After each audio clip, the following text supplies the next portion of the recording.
د نړۍ ټي وي اوریدونکو او لیدونکو ښه راغلاست. زما نوم نګین کارګردی. موږ غواړو تاسو ته پښتو کې اسانه ساينسي مطالب وړاندې کوو. تاسو کولی شئ زموږ چینل سبسکرایب کړئ او که ویډیو مو خوښه شوله دوستانو سره شریک کړئ. زموږ نننۍ موضوع په دې ده چې ساينس سره زموږ ناخودآګاه اړیکه څه ده. زموږ ناخودآګاه اړیکه ساينس سره مثلا په څو مثالونو کې زه تاسو ته توضیح کوم. زموږ په سترګو کې یوه عضوي کیمیاوي ماده ده چې ریټینال نومیږي.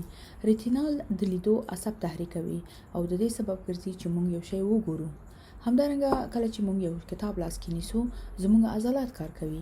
عضلات هغه وخت کار کوي چې په بدن کې د ګلوکوز تعادل برقرار اوسي. او یا کله چې موږ غواړو په یو موضوع باندې پوه شو نو زموږ په مغز کې کیمیاوي ماده چې نیورو ترانسمیټر نومیږي معلومات زموږ مغز ته لیکي. دا زموږ ناخودآګاه اړیکې دي چې موږ یې ساينس سره هر ورځ لرو.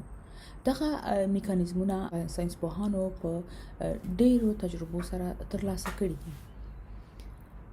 ریاضي پوهان، کیمیا پوهان او فزیک پوهان د مالیکولونو لولي. دوی د مالیکول میکانیزم لولي او بیا بایولوژیستان دغه مالیکول په ژوندۍ حجره کې لولي.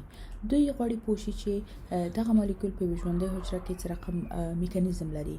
کله چې دوی د ژوندۍ حجرې په یو میکانیزم باندې پوه شو نو کولی شي یو ناروغي حجرې ته درملنه جوړه کړي. همدارنګه چې انسانان کورونه جوړوي، مرغۍ ځالې جوړوي، ساينس پوهان هم مالیکولونه راټولوي. په همدې بڼه یې وکولی شو چې په ډیر زر توګه یعنی د 3 اونیو منځ کې دوی د کرونا وایرس جینوم مطالعه کړي چې کولی شي اوس واکسین ورته جوړ کړي. نو دا ټول د ساينس په واسطه وشو. که تاسو کوم نظر، پیشنهاد او انتقاد لرئ او یا کوم موضوع باندې غواړئ چې موږ تاسو ته معلومات وړاندې کړو تاسو موږ ته د ویډیو په پای کې لیکلی شئ.